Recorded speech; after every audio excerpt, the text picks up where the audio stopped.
Tuhan dan mendapat satu pesan yang baru, yang yaitu tentang perkataannya pasti digenapi. Yang pembacanya akan diambil dari Yehezkiel pasal 12. Sebelum kita baca firman Tuhan, saya ingin sharing sedikit. Beberapa hari yang lalu, seorang teman menghubungi saya, dia kontak lewat WA.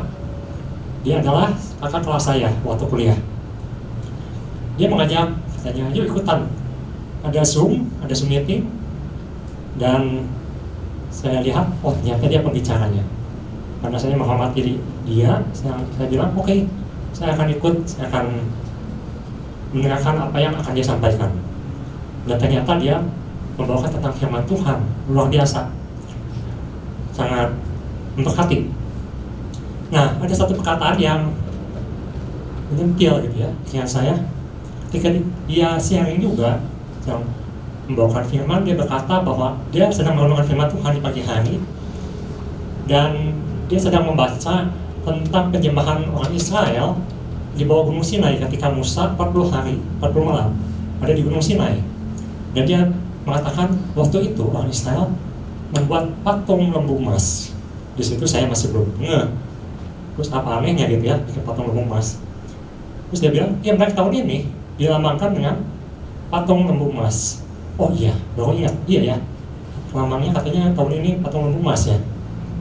Maklum kami sudah tidak mencari hal-hal seperti itu. Cuma kalau membuka Google atau searching, biasanya suka keluar tuh hal-hal seperti itu. Hal-hal yang harus dihindari di tahun lembu emas, seperti itu ya. Nah, kita tidak perlu baca kayak seperti itu. Karena kenapa? Karena hal-hal yang disampaikan itu bukan ya dan amin, tetapi perkataan Tuhan, perkataan dalam firman Tuhan di Alkitab itu adalah perkataan atau tulisan yang ya dan amin. Ada amin, saudara-saudara. Amin ya. Ya, itu yang akan kita renungkan di pagi hari. Perkataan Tuhan. Mengapa kita perlu merenungkan perkataan Tuhan? Karena kita tahu bahwa apa yang dikatakan Tuhan, apa yang dijanjikan Tuhan, itu pasti akan terjadi. Mungkin ibu bapak saudara masih mengingat cerita tentang Nuh, di mana Tuhan berkata kepada Nuh, aku akan melenyapkan semua manusia di bumi ini, dan semuanya akan aku hancurkan. Yang menarik, apakah Tuhan langsung menghancurkan waktu ia berkata atau berfirman pada Nuh? Ternyata tidak. Jika saya cek kembali, di situ Nuh membangun baterainya kurang lebih katanya sekitar 70-80 tahunan lah. Dan di Alkitab, di ayat lain dikatakan bahwa Nuh itu seorang pengkhotbah. Jadi kita bisa bayangkan selama 70-80 tahun itu Nuh itu berkhotbah kemana-mana. Dia mengingatkan tetangganya, dia ingatkan orang-orang semuanya. Tetapi ketika waktunya genap, di mana Tuhan harus melakukan penghukuman itu, tidak ada satupun yang bertobat kecuali keluarganya. Hanya sekitar 8 orang. Itu yang terjadi. Jadi Tuhan itu saya lihat luar biasa. Dia akan menggenapi apa yang dia katakan. Tetapi di saat yang sama Tuhan memberikan satu anugerah. Ada satu waktu yang Tuhan berikan, atau semacam penundaan, di mana Tuhan pasti akan melakukan, tetapi di situ Tuhan kasih waktu supaya orang bertobat. Itu yang luar biasa yang saya dapatkan. Oleh karena itu, yang pertama ketika saya renungkan bahwa sebenarnya Tuhan itu tidak menghendaki kematian orang fasik. Itu ayat dari ayatnya di Yehezkiel 18 ayat 23. Mungkin saya tampilkan ayatnya. Di situ Tuhan katakan, aku itu tidak menghendaki kematian, bahkan kematian orang fasik itu Tuhan tidak inginkan. Begitu besar si Allah pada manusia itu sampai seperti itu. Oleh karena itu Tuhan itu sebelum menghukum, dia selalu menyampaikan lewat nabinya, lewat hamba-hambanya, dan itulah yang terjadi di Yehezkiel 12 ini. Tuhan memakai Yehezkiel, seorang imam. Dia adalah seorang hamba Tuhan. Diperkirakan menurut tafsiran dia dipanggil sekitar umur 25 tahun.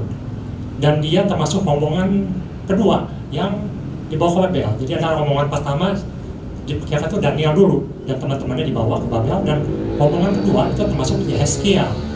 Dan kita tahu bahwa Yehezkiel mendapatkan penglihatan atau wahyu ini di tepi sungai Kebar. Ini sangat terkenal, disebut penglihatan di tepi sungai Kebar. Dan dia menyampaikan firman ini karena saat itu orang-orang yang dibuang itu sering berkumpul dan mendengarkan apa yang dikatakan Yeskiel. Tetapi sayang, nanti kita akan lihat ya, sayang, cuma mendengar. Makanya dikatakan di sini, mendengar tapi tidak mengerti, melihat tapi tidak percaya. Itu yang terjadi. Baik, yang pertama yang saya dapatkan melalui renungan di Yeskiel 12 ini, ada dua yang saya dapatkan. Yang pertama, saya renungkan jika perkataan Tuhan itu pasti digenapi, apa yang harus kita lakukan? Yang pertama, sebenarnya sangat simpel. Kalau perkataan Tuhan bisa digenapi, langkah pertama yang harus kita lakukan adalah mengikuti rencananya. Sangat simpel. Cuma itu, ikuti rencananya, ikuti kehendak Tuhan, ikuti perkataan Tuhan. Karena itu pasti terjadi. Tetapi kalau misalnya saya katakan cuma itu selesai, berarti khotbahnya selesai dari sini. Lalu mungkin ibu bapak bertanya, dasarnya apa Pak Ping? Mengatakan ikuti aja. Baik, saya mendapatkan ada bagian pertama ini ada 3 yang perlu kita renungkan bersama-sama. Yang pertama, bahwa rencana Tuhan itu berhubungan dengan waktu. Waktu itu berhubungan dengan masa lalu, masa sekarang, dan masa depan. Tetapi yang paling dicari orang ialah tentang masa depan. Orang ingin mengetahui apa yang akan terjadi di masa depan. Dan di sini Yeskiel memberikan bocorannya. Kita akan baca bersama-sama. Ini ya pewahyuan yang didapatkan oleh Yeskiel di Yeskiel 12 ayat, saya akan bacakan mulainya ayat kedua. Hai anak manusia, engkau tinggal di tengah-tengah kaum pemberontak yang mempunyai mata untuk melihat tetapi tidak melihat, dan mempunyai telinga untuk mendengar tetapi tidak mendengar, sebab mereka adalah kaum pemberontak. Ini katakan ada mata yang melihat, ada telinga yang mendengar. Tuhan Yesus katakan bangsa ini mendengar tapi tidak mengerti, bangsa ini melihat tapi tidak percaya. Itu yang terjadi. Ayat ketiga, maka engkau anak manusia sediakanlah bagimu barang-barang seorang buangan, dan berjalanlah seperti seorang buangan pada siang hari di hadapan mata mereka. Pergilah di tempatmu sekarang ke tempat yang lain seperti seorang buangan di hadapan mata mereka. Barangkali mereka akan insyaf. Barangkali mereka akan insyaf setelah melihat apa yang dilakukan oleh Yeskiel, bahwa mereka adalah kaum pemberontak. Dan selanjutnya, nanti kita akan lanjutkan pembacaannya. Jadi di sini Tuhan mengatakan tentang masa yang akan datang. Melalui Yeskiel, Tuhan meminta Yeskiel atau menyuruh Yeskiel untuk memperagakan seperti sandiwara, memperagakan apa yang akan terjadi di Yerusalem, apa yang akan terjadi di Yehuda. Mengapa Tuhan ingin Yeskiel memperagakan? Karena di sini di ayat 3 dikatakan mudah-mudahan mereka insyaf. Ada satu keinginan Tuhan, ada satu keinginan Tuhan bagi umatnya untuk bertobat setelah Tuhan menyampaikan firman ini, setelah Tuhan memperagakan apa yang akan terjadi. Yang menarik di sini, Yeskiel 12 ini diucapkan Yeskiel itu ketika saya itu di zaman pemerintahan Raja Sedekia, dan kurang lebih di firman ini dikatakan sekitar tahun kelima pemerintahan Raja Sedekia. Jadi ini kurang lebih tahun kelima pemerintahan Raja Sedekia, tetapi nanti kita akan lihat digenapi di tahun ke-11. Ada jangka waktu 6 tahun dari pewahyuan ini yang disampaikan sampai terjadinya hal yang diucapkan Tuhan ini. Ada waktu masa depan dan waktu kesempatan untuk pertobatan. Jadi Tuhan tidak semena-mena menyampaikan aku akan menghukum lalu besok terjadi. Tuhan selalu memberikan kesempatan. Ibu-ibu masih ingat ya, misalnya tentang Sodom dan Gomora. Di situ Tuhan katakan aku akan menghukum, tetapi Tuhan katakan sudah genap waktunya. Ketika sesuatu ini sudah genap, maka itu akan terjadi, pasti terjadi. Di Alkitab banyak sekali nubuatan yang disampaikan dan masih ada yang belum terjadi. Seperti di Wahyu itu misalnya masih banyak yang belum terjadi, tetapi itu pasti terjadi.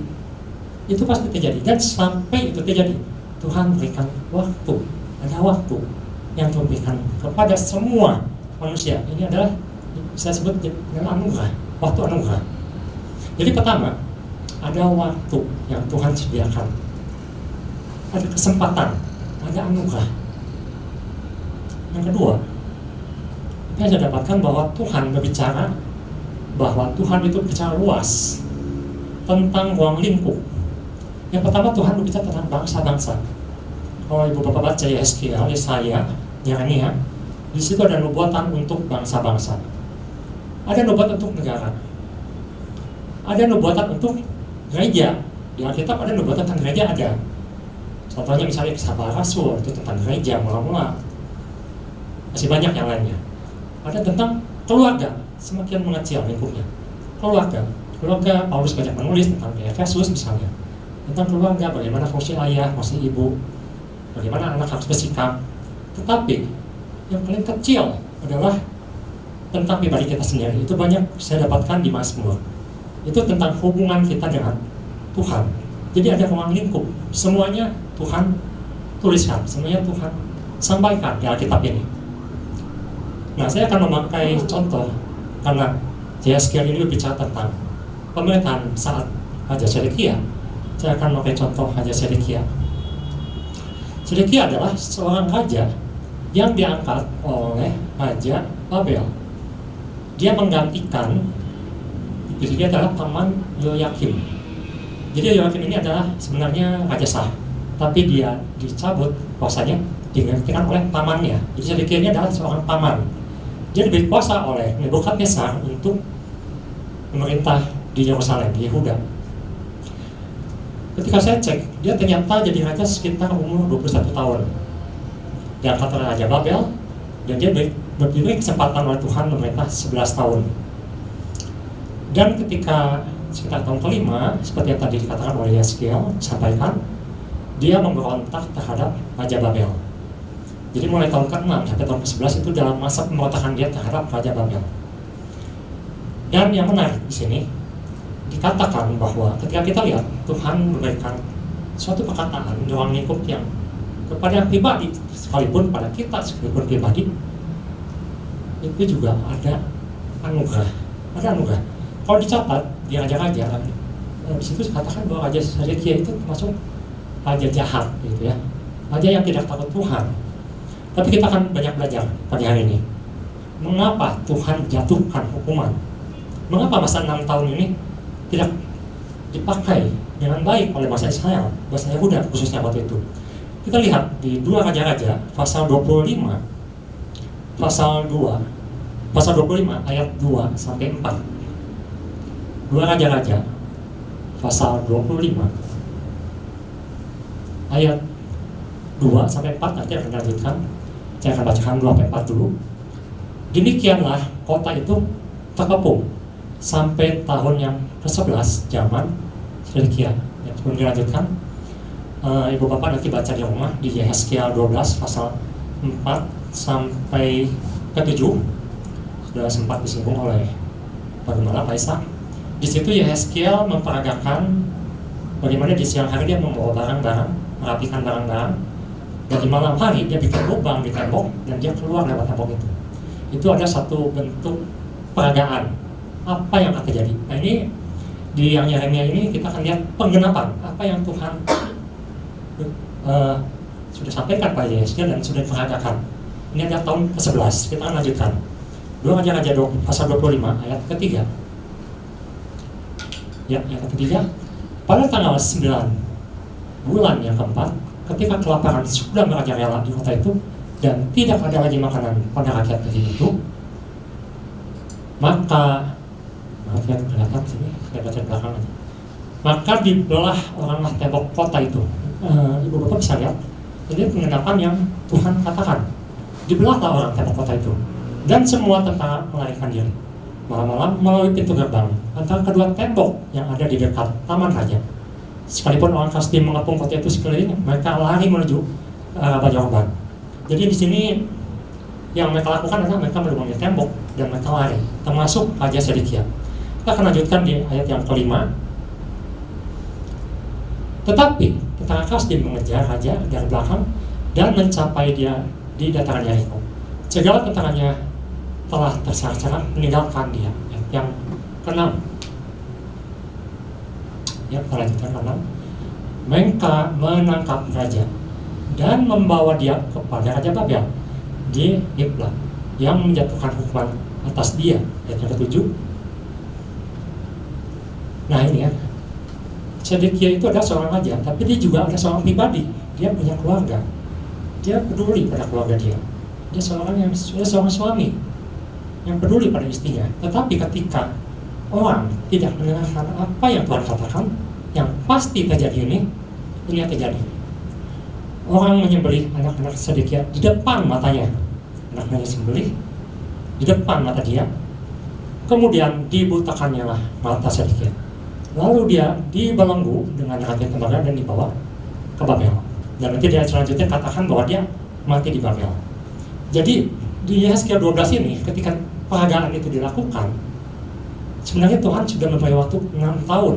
Ketika 6 tahun itu digenapi, hal ini terjadilah di tahun ke-11 Raja Zedekia. Apa yang bisa kita pelajari di sini? Apakah Tuhan kejam ketika Tuhan mengatakan, aku akan menumpahkan murkaku, misalnya seperti di Wahyu, aku akan menumpahkan murkaku pada bumi ini? Apakah Tuhan kejam? Kalau kita pelajari, perkataan Tuhan ini pasti terjadi, tetapi Tuhan memberikan satu ruang yang disebut waktu tadi, waktu pertobatan.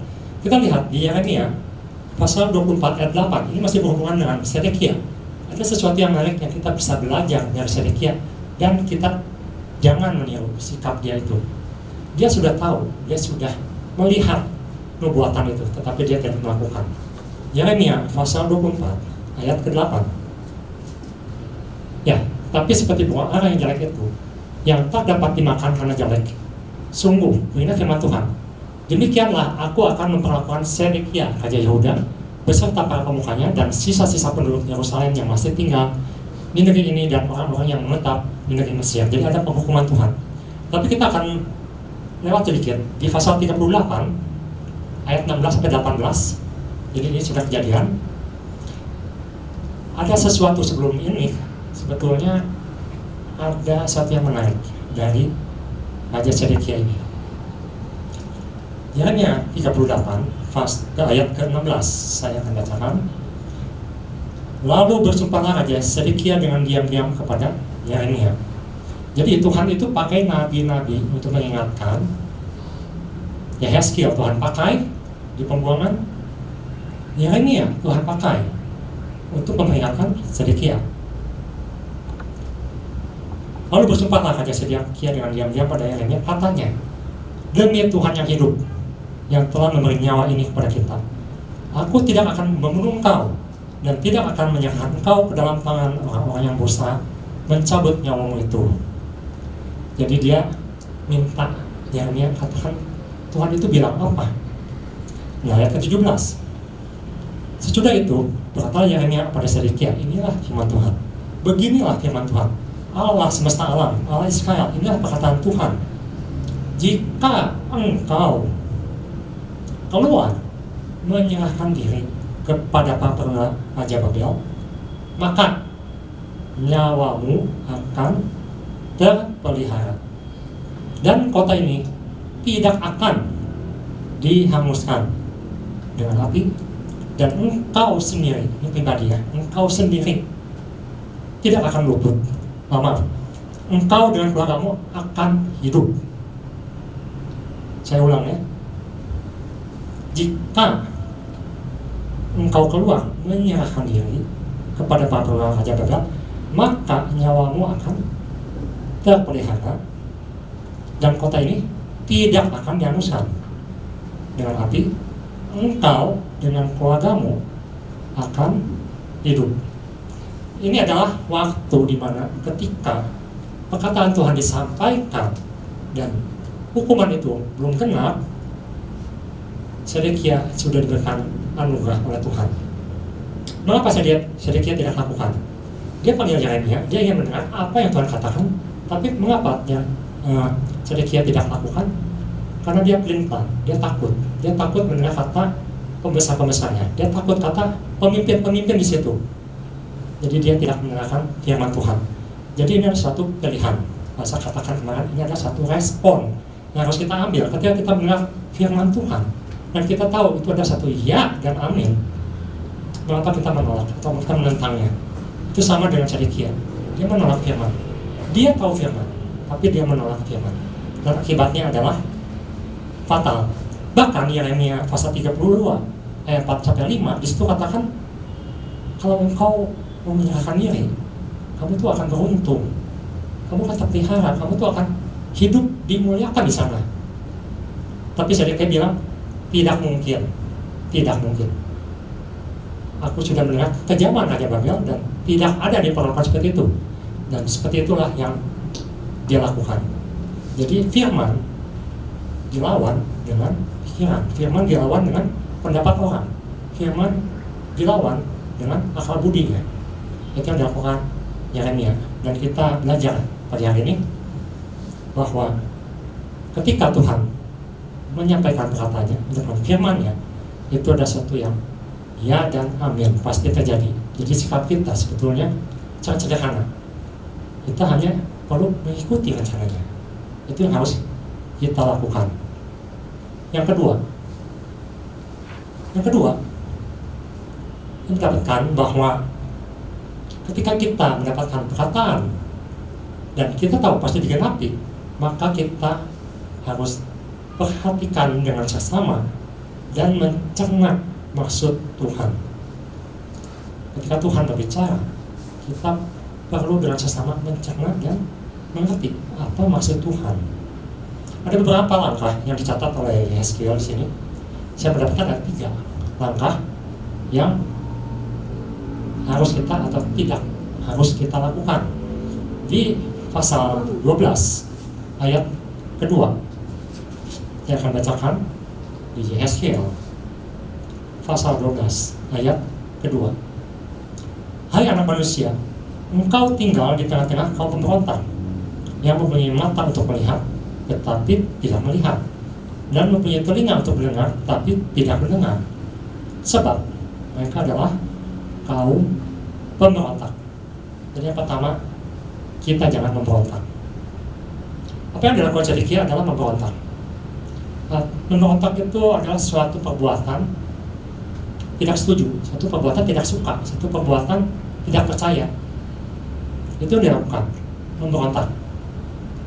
Atau dalam bahasa aslinya dikatakan bahwa itu seperti, atau terjemahan lain mengatakan berbantah-bantah. Jadi ketika Tuhan bicara, kita tuh banyak alasan, banyak tidak percaya, banyak melakukan hal-hal yang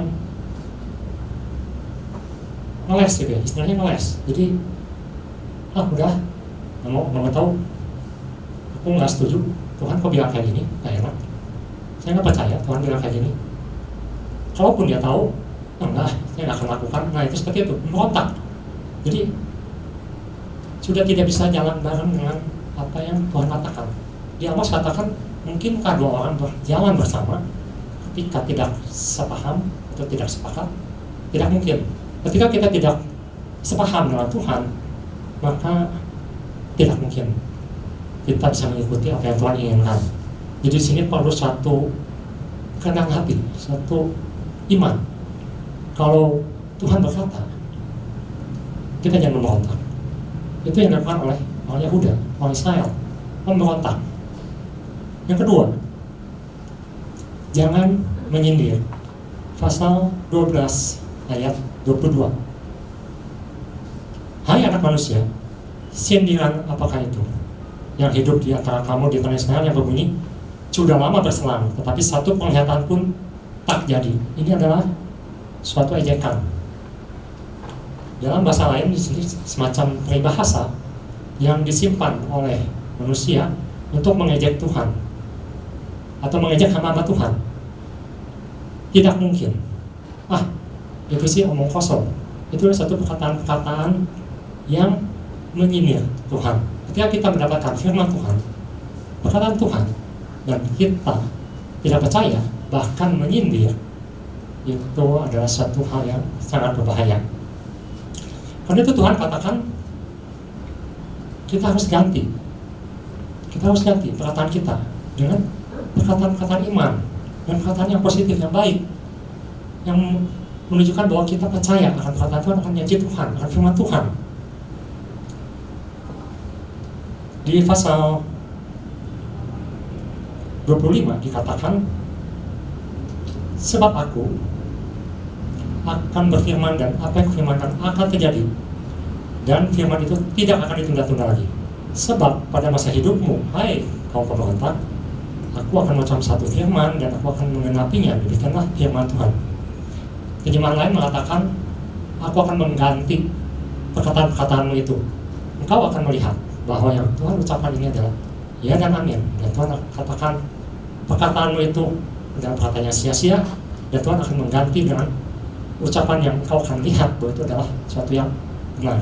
Jadi Tuhan ingin kita punya ucapan-ucapan yang baik, ucapan-ucapan yang sesuai firman Tuhan. Itu yang Tuhan katakan, bukan perkataan menyindir. Yang ketiga, kita harus bedakan firman Tuhan dengan tenungan. Pasal 12 ayat ke-24.